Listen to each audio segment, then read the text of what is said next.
If you have been on the fence on trying the supplement creatine, I'm here to tell you, y'all, the girls are not lying when it comes to creatine. Hey there, it is your favorite nurse yogi, Leslie, and today we're going to discuss the 3 things you must know or do before you take creatine. Hell, before you take any supplement. So who am I? I am Leslie. I am a registered nurse with 12 years of healthcare experience. I'm also a certified yoga instructor with 5 years of teaching experience. And I use my platform, this 100 days of YouTube that I'm doing, to share wellness resources for new moms.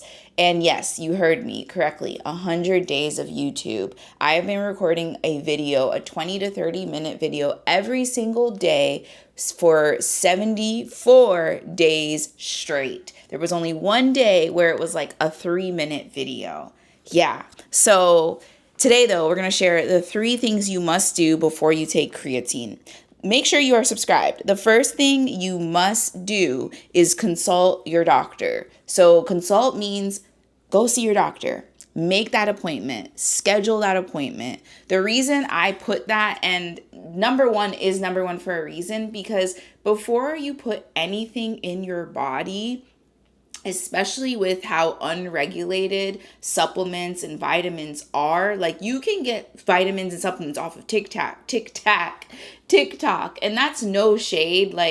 But at the same time, you want to be very cautious because with supplements, because they're not regulated by like the FDA, the Food Drug Administration, or any type of regulatory thing, such as, because I know some people be like, girl, in this day and age, like, how can we trust like even FDA? Anyways, I don't want to put any type of that jargon out there, but what I'm getting at is, when it comes with vitamins, you want to consult your doctor, because by consulting your doctor should be very well versed in what supplements you should be taking, what brands are reputable. And by reputable, I mean what brands actually have what they say are in the bottle. Because I hate to break this to you, but some of these supplements and vitamins that you will see online, even in the stores, they may say, yeah, this is vitamin B12,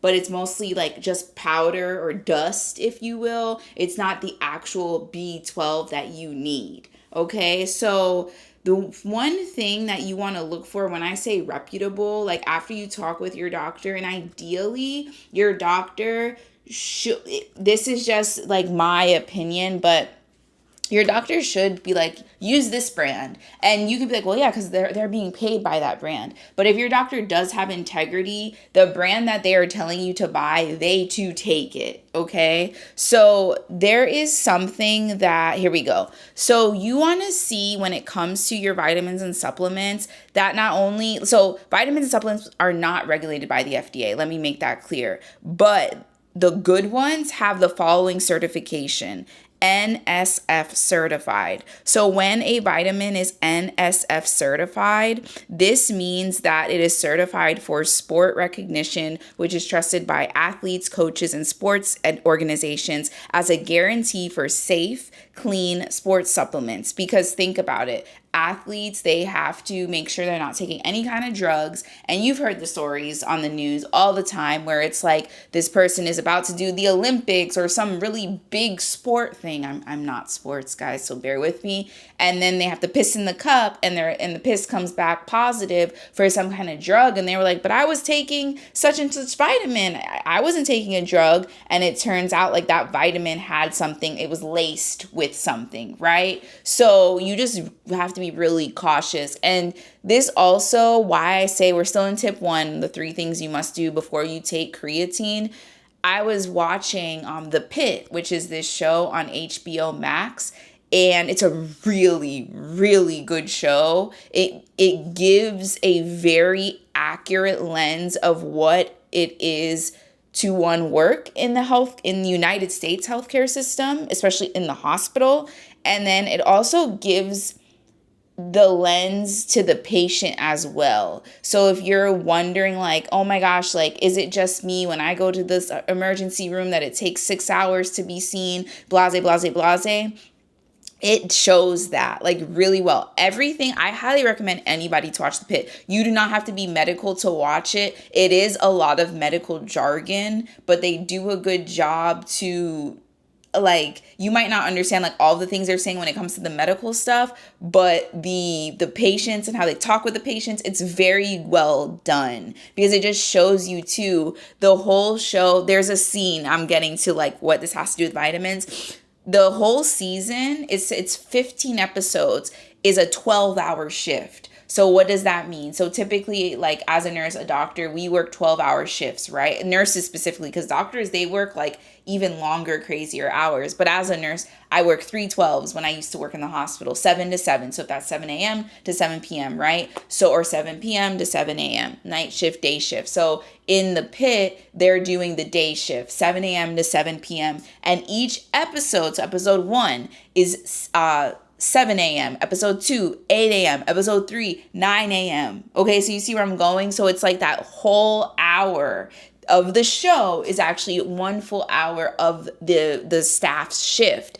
And when I tell you, so much actually happens in each episode, in each hour, and that's how it is working a 15-hour shift. And I say a 15-hour shift because there's something that happens in the show that makes the people from day shift stay longer. I don't want to spoil it for you, but there is a scene, this is not spoiling at all, this part.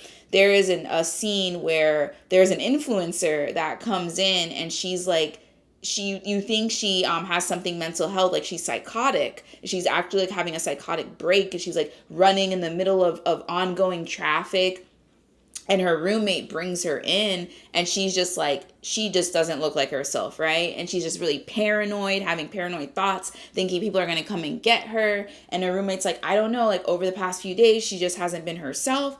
Turns out the influencer was using products that were out of the country, and it had, I forget what chemical that like the face cream had. And it, because your skin is the biggest organ, after putting that face cream on for days, weeks, it went into her bloodstream and it became toxic. And that's why she was acting paranoid. So she had to like be, deep, like they had to just like get that out of her system, flush it out or whatever. But I say that to say, like, that was, and it was like one of the younger doctors that was like, okay, you're an influencer. And they're like, do you do skincare stuff? And the girl was like, yeah, I love doing skincare. And they're like, where are you getting your skincare from? And then the girl was like, oh, I was getting it from blah, blah, blah. So I say all that to say, because I am a content creator, right, myself, and I sell products online as well. But you need to make sure you're consulting your doctor before you take anything. Yes, I would hope you trust me, right? But just make sure you talk with your provider, because your provider knows your medical history. Maybe you're on medications. That's something too, is like, you have to be wary that if you're taking certain medications, if that be for your diabetes, your blood pressure, for your thyroid, some of those medications should not mix with certain vitamins and supplements. But you would only know that if you go to the doctor, okay? The second thing, when it comes, before you take this supplement, you need to be prepared to be consistent with it. Nothing is overnight. I am going to contradict myself with what I'm about to say. With creatine, for me, the first day I took it, I noticed the effects. What were the effects? Because I immediately texted a friend of mine who was taking it before me, and I was like, oh my gosh, this supplement, like, I get it now. I felt mentally clear. And what that looked like for me is just like, my brain didn't feel sluggish. Because I typically work out in the morning, like before I clock into the people's job. I took it right after I worked out. And then like that 3 p.m. slump I didn't have. And then I didn't realize I didn't have the 3 p.m. slump until like 6 p.m. I was like, oh my gosh, I'm not exhausted like I normally am, or I'm wanting to reach for a cup of coffee, right? And so you have to make sure that you are consistent though with it, because it's just better, like when it comes to how your body metabolizes and how your body gets used to certain products, right? So with anything, because that's what I'm getting at. So for me, yes, I felt it the same day, But maybe for you, you're like, I didn't notice the same day. You need to be consistent. This is for anything. Working out, eating nourishing foods for your body, taking your vitamins and supplements. You have to be consistent. The third thing, I made a video about this today, so I'm trying to remember what I said. The third thing, what did I say, guys? Could I just be, the third thing is, oh yeah. So the third thing that I want you to do when it comes to taking creatine, actually for the one that I take at time of recording, it is April 19th, 2026. I use Zymogen's creatine, which is powder. I take it, I actually already said this in tip 2, but I take it as directed, and as directed, they want you to take it either right before you work out or right like 30 minutes before or right after you work out. So I do it right after, and because I feel like that just maximizes my energy throughout the day. So those are the 3 tips. And I was gonna say something else. My allergies right now, we just finished doing a family walk, and my allergies, like I did actually after the walk, I did take creatine, and then I had to take Allegra because my nose was running like a faucet. My eyes, my ears feel kind of cloggy right now. I don't know. It's just weird. But those are the 3 tips that I have when it comes to taking creatine, but specifically taking any, like I'm saying for creatine for SEO reasons, because it is a very trending supplement at this time, and I understand why now. Like, I get it.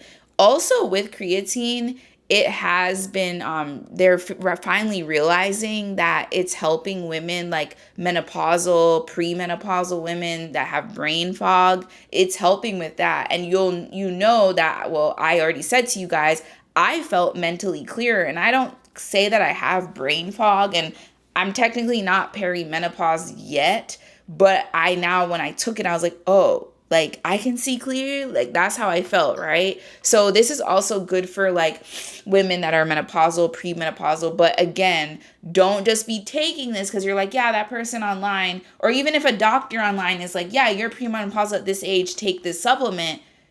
Bring said video to your doctor. Like, that's actually another tip I would have. And I feel like I've heard doctors say this actually too, like doctors that are, on social media. They're like, show us the videos that you're watching online. Like, because what that also helps too is, because if you're just like, I need to take da da da da da, right? The doctor kind of is like, okay, whoa, like you seem like you got it, right? But if you're like, hey doctor, like I'm having these concerns of brain fog, fatigue, not feeling like myself. I wake up and I'm tired and my ears are itchy. I think I might be perimenopause, but I'm not sure. I have a few videos that I've been seeing online that's making me think that this could be correct. Could we watch these videos together, and can you help me like come up with an educated decision on if I am perimenopausal, and what do you recommend that I do that fits my lifestyle? Okay, so then it also shows too that you are being proactive about your health, because that's something else too, right? Your doctors, your healthcare providers, they want to see you win. They are there to help you. If you have a provider where you are like, girl, every time I go to that doctor, I'm in and out, you need to find a different doctor, right?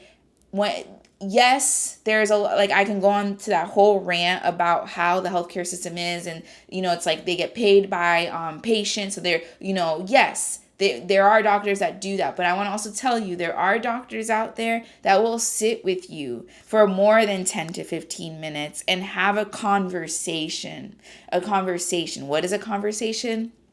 Where they're not just talking at you, right? They're talking with you. And you should feel empowered after you leave your doctor's office, right? You should feel empowered to make the best decision for your health, right? And that's why it's important you can't navigate your healthcare, especially over in the United States. You cannot navigate your healthcare alone. You need a team, right? You need a team, and your doctor is a part of that team for you.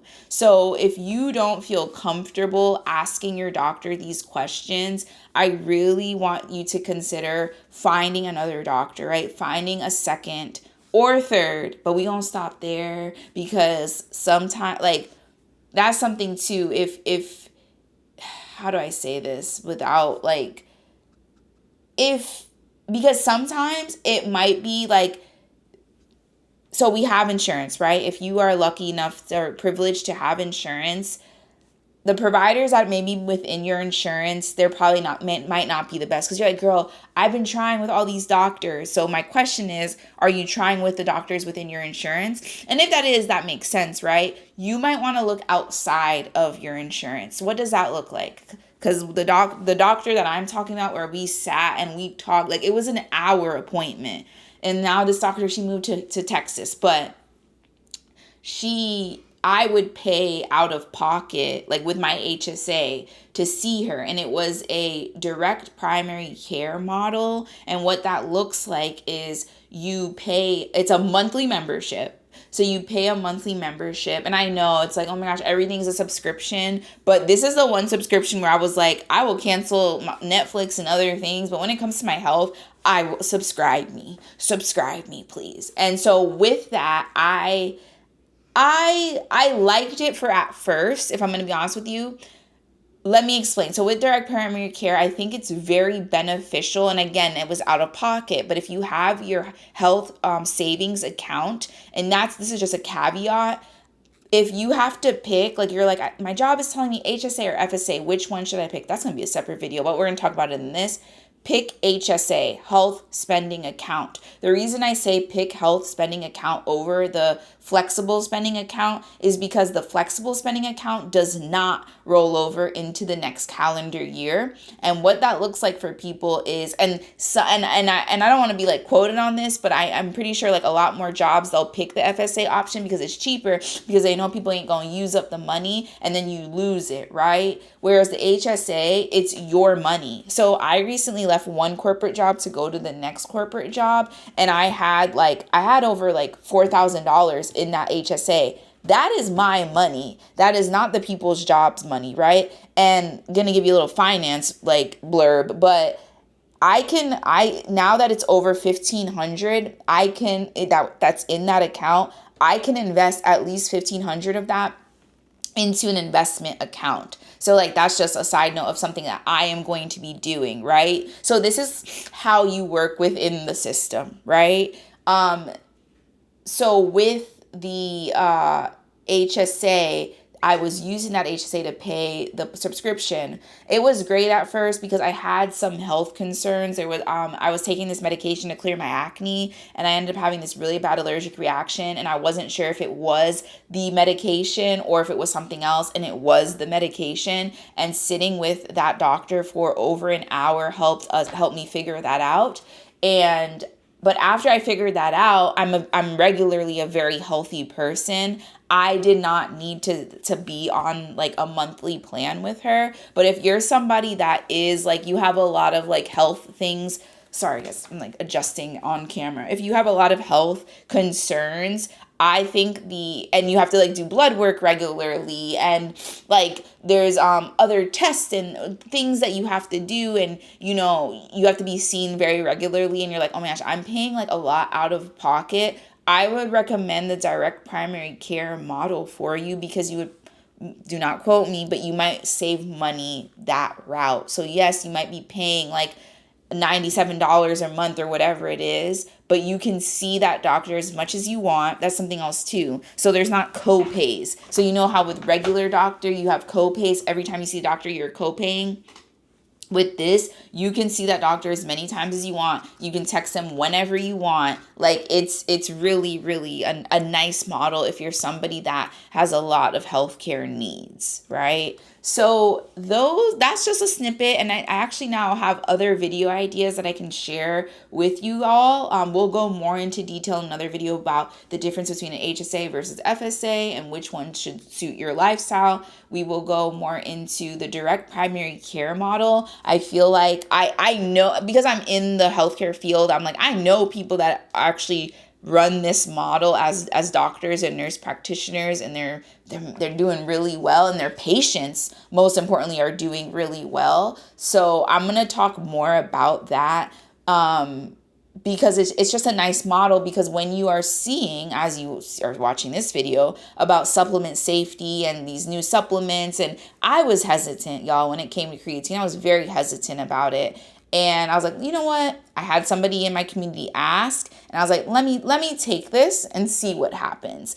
And I took it, and I was like, okay, I'm seeing what's happening. I like the clarity. I like not having the 3 p.m. slump anymore, but I need to educate my community on the 3 things you need to know before you take, creatine. So now you know, now you're educated. When you're educated, you're empowered, and you make better decisions for your health. So I'm going to leave you there, because we're now at the 20-minute mark. Like I told y'all, I'm doing 20 to 30-minute videos every single day. Allergies. Oh my gosh, until the 100 days is up. We're on day 74, and I will see you guys same time, same place tomorrow. All right, bye for now.